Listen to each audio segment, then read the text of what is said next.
They escorted me out like a criminal.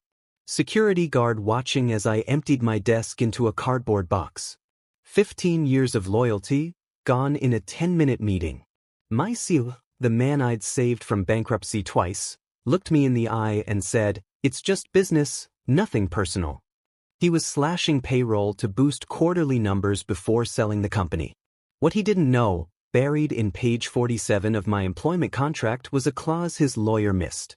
A liquidated damages provision. If terminated without cause before my contract expired, the company owed me $100,000. And I had 14 months left. But here's the beautiful part. I didn't just take the money and walk away. I used that $100,000 to destroy everything he was building. This is the story of how a forgotten contract clause became a weapon that cost my former CEO a $12 million acquisition and his entire reputation. Let me start from the beginning. My name is Holden Cross. For 15 years, I was the Chief Operations Officer at Vanguard Industrial Supply, a mid-sized equipment distributor serving construction and manufacturing companies across the Midwest. I was employee number 7. Started as a warehouse supervisor when the company was operating out of a converted garage. The founder, a man named Sterling Hayes, had big dreams but zero operational experience. I built the systems that made those dreams possible. Inventory management, vendor relationships, logistics networks, quality control, client retention programs. I hired and trained every department head. I negotiated our banking relationships. When Sterling wanted to expand into new territories, I ran the feasibility studies and managed the rollouts. By year 5, annual revenue hit $18 million. By year 10, $47 million. By year 15, we were approaching $80 million with 240 employees across 6 regional hubs. Sterling got the credit. His name on the door, his face in industry magazines, his keynote speeches at conferences. I didn't mind. I wasn't in it for glory. I was building something that mattered. Creating jobs. Serving clients well. Making a company I was proud of. Sterling and I had an understanding. I ran operations, he handled sales and investor relations. We trusted each other. Or so I thought. 3 years ago, Sterling decided to modernize my employment agreement. His lawyer drafted a new contract. Better title, better benefits, equity incentive tied to company performance. On page 47, buried in the termination provisions, was a clause I barely noticed at the time. In the event employee is terminated without cause prior to contract expiration, company shall pay employee liquidated damages equal to $100,000, payable within 30 days of termination. I signed it. Thought nothing of it. The contract was for 5 years. I had no intention of leaving or being fired. That clause was my insurance policy. I just didn't know I'd need it. 18 months ago, Sterling started acting different. Secretive. Distracted during executive meetings. Taking calls behind closed doors. He hired an outside consultant, some slick private equity guy named Thaddeus Lyle. They spent weeks in Sterling's office, poring over financials, discussing strategic optimization and market positioning. Then Sterling called an executive meeting. Me, our CFO, our head of sales, our head of HR. We've been approached by Titan Holdings Group. They want to acquire Vanguard. The offer is substantial, $95 million. It's an incredible opportunity for all of us. The room buzzed with excitement. But, Sterling continued, they have conditions. They want cleaner financials. Lower overhead. They're concerned our operational costs are high relative to revenue. So we need to demonstrate improved margins before closing the deal. Our CFO asked the obvious question, how do we do that? Sterling glanced at Thaddeus. Payroll reduction. We need to cut $2.5 million annually from compensation expenses. My stomach dropped. That means layoffs, I said. Restructuring, Thaddeus corrected smoothly. Eliminating redundancies. Streamlining management. It's standard pre-acquisition optimization. Over the next 3 months, we cut 60 jobs. People who'd been with us for years. Single parents. Folks supporting aging parents. Gone. I fought it. Argued we were cutting muscle, not fat. That we destroy morale and operational capacity. Sterling stopped listening to me. Holden, you're too emotionally attached. This is about survival. If we don't hit Titan's targets, the deal falls apart. Then everyone loses their jobs. Kept my head down.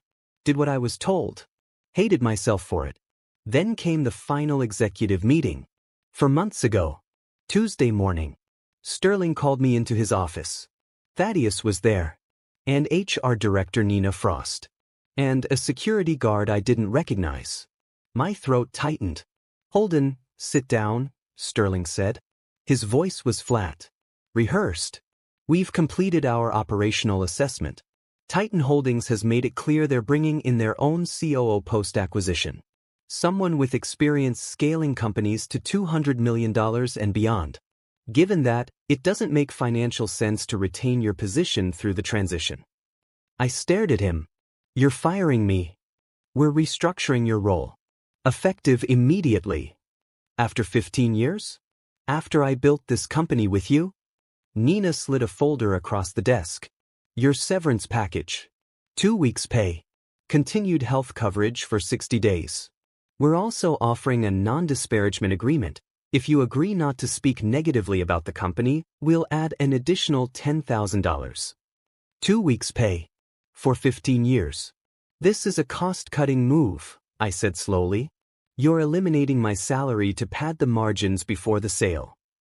Sterling wouldn't meet my eyes. It's just business, Holden. Nothing personal. I have a contract.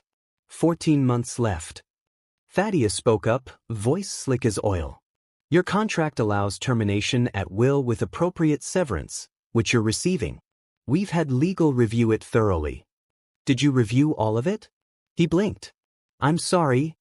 My contract. Did your lawyer read every page? Sterling frowned. Holden, don't make this difficult. Sign the agreement, take the severance, and let's part professionally. I stood up. I'll have my lawyer review it. I'll get back to you. Security will escort you out, Nina said quietly. We need your badge and laptop. They walked me through the office.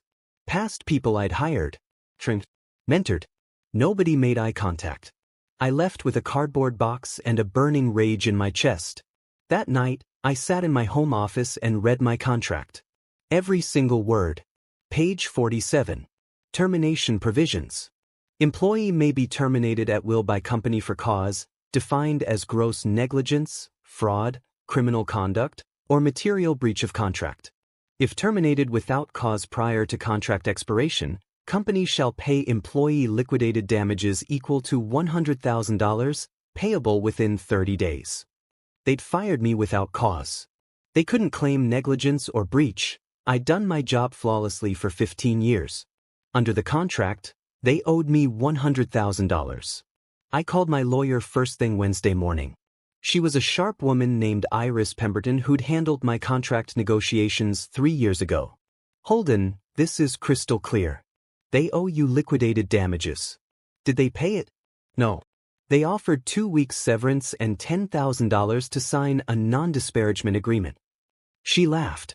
Actually laughed. They have no idea what they've done. Don't sign anything. I'll send a demand letter today. The letter went out Thursday. Formal legal demand for $100,000 within 30 days per contractual obligations. Sterling called me that afternoon. Furious. You're really going to do this? Extort money over a technicality? It's not a technicality. It's a contract your lawyer drafted and you signed. Holden, be reasonable. We're trying to close a major deal. This kind of payout looks bad on the books. It'll raise questions with Titan. You should have thought of that before you fired me to cut costs. I'll give you $50,000. Final offer. The contract says $100,000. See you in court if you'd like to negotiate. He hung up. 3 weeks later, Vanguard's lawyers caved. They wired $100,000 to my account. I stared at the balance. $100,000. Most people would take it and move on. Find a new job. But I wasn't most people. Sterling had humiliated me. Discarded 15 years of loyalty like I was nothing. He was about to walk away with a $95 million payday while the people who'd actually built the company got scraps. I decided to burn it all down. First, I needed intelligence. I still had friends inside Vanguard, people loyal to me, not Sterling. My former logistics manager, Keegan. My assistant, Lila. The senior buyer, Octavia. I took them to coffee. One at a time. Asked careful questions. The Titan acquisition had conditions. Specific performance targets Vanguard had to hit before closing. Maintain quarterly revenue above $19 million. Keep client retention above 92%. Demonstrate operational efficiency improvements. If Vanguard missed any target, Titan could renegotiate the price or walk away entirely. The deal was scheduled to close in 5 months. I had a plan. I knew Vanguard's client base intimately. I'd built those relationships over 15 years. And I knew which clients were unhappy. 3 major accounts, representing $4.2 million in annual revenue, had complained repeatedly about service quality since the layoffs. Delayed shipments. Inventory errors. Poor communication. Sterling had ignored the problems. Too focused on the sale. I reached out to those clients personally. Not as Vanguard's former COO, but as an independent consultant offering to help them find better suppliers. I understand you've had some challenges with Vanguard lately. I'm helping companies in your industry optimize their supply chains. I'd love to discuss alternative vendors who might better serve your needs. All 3 took meetings. I presented detailed proposals. Introduced them to competitors I'd worked with for years, companies with better pricing, better service, better reliability. 2 of the 3 switched within 6 weeks. Vanguard's quarterly revenue dropped to $18.3 million. Below Titan's threshold. I created anonymous accounts and started posting detailed, factual Glassdoor reviews about Vanguard's recent culture deterioration. I didn't lie. I didn't exaggerate. I just told the truth. Management laid off 25% of workforce to inflate margins before sale. Long-term employees discarded. Morale destroyed. Leadership only cares about exit payout, not people who built this company. Other employees, current and former, started adding their own reviews. The floodgates opened. Vanguard's Glassdoor rating dropped from 4.2 stars to 2.8 stars in 8 weeks. Recruiting became impossible. 3 key management hires Sterling needed for the Titan deal fell through after candidates researched the company. I'd negotiated Vanguard's relationships with 63 suppliers over the years. I knew every contact personally. I'd helped many of them grow their businesses. I started making calls. Hey, I don't work at Vanguard anymore, but I wanted to give you a heads up. Sterling's selling the company. New ownership typically renegotiates all supplier contracts. You might want to review your terms and consider protecting yourself. I planted seeds of doubt. Concerns about payment reliability. Questions about contract continuity. 6 vendors tightened their credit terms with Vanguard. 3 demanded upfront payment instead of net 60 terms. Cash flow tightened. Sterling had to dip into credit lines to cover operational expenses. Month 4. Titan Holdings conducted their final due diligence review before closing. Revenue was below target. Glassdoor reputation was tanking. Vendor relationships were unstable. Management vacancies were unfilled. Titan's acquisition team called Sterling with concerns. I heard this through Keegan, who overheard the call from outside Sterling's office. Sterling was scrambling, making excuses, blaming market conditions and temporary fluctuations. Titan wasn't buying it. They presented a revised offer, $68 million instead of $95 million. Sterling refused. Arrogant to the end. We had a deal. The original terms stand. Titan walked away. The acquisition collapsed completely. Without the Titan deal, Vanguard's financials were a disaster. Sterling had taken on debt to cover the layoff costs and operational gaps. He'd been banking on the acquisition payout to clear it.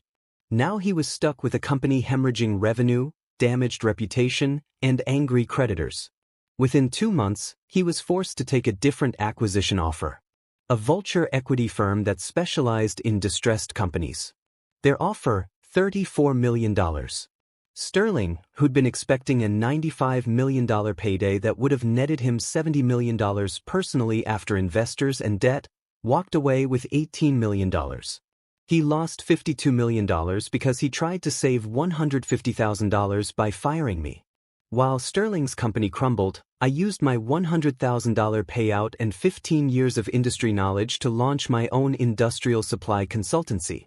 I helped mid-sized companies optimize their procurement, negotiate better vendor terms, and build efficient supply chains. My first 3 clients? The ones I'd helped leave Vanguard. Within 6 months, I had 12 clients. Within a year, 23. I'm not running an $80 million company. But I'm making more money than I ever did at Vanguard, working with people who respect me, building something that's mine. Sterling? Last I heard, he's working as a consultant for the equity firm that bought his company, making a fraction of what he used to. His reputation in the industry is mud. Everyone knows he botched the Titan deal. The best part? 3 months ago, I got a LinkedIn message from Thaddeus Lyle, the private equity consultant who'd helped engineer my firing. Holden, I'm working with a client who needs operational expertise. Would you be interested in a consulting engagement? Your rates? I didn't respond. Some people don't deserve second chances. Here's what I learned. Loyalty means nothing to people who only see you as a line item on a spreadsheet. Sterling didn't fire me because I was bad at my job. He fired me because keeping me employed would have cost him a fraction of a percentage point on his exit valuation. He treated me like I was disposable. But he forgot something critical. I wasn't just some employee. I was the foundation. I knew the clients, the vendors, the operational vulnerabilities. I'd built the relationships that made the company valuable. When you discard the person who knows where all the bodies are buried, you better make sure they don't have a shovel. Sterling thought he was being smart. Cut the expensive COO, boost the margins, maximize the sale price. Instead, he handed me $100,000 and the motivation to destroy everything he was building. All because his lawyer didn't read page 47 carefully enough. If you've ever been discarded by someone who underestimated you, if you've ever watched a boss prioritize profits over people, just remember this. The people at the bottom of the org chart aren't powerless. They're just patient. And sometimes, the smallest clause in a contract can become the biggest weapon. Hit subscribe for more stories about people who didn't just survive being fired, they turned it into the foundation of something better. Because revenge isn't always about destruction. Sometimes it's about building something so successful that your betrayer realizes too late what they threw away.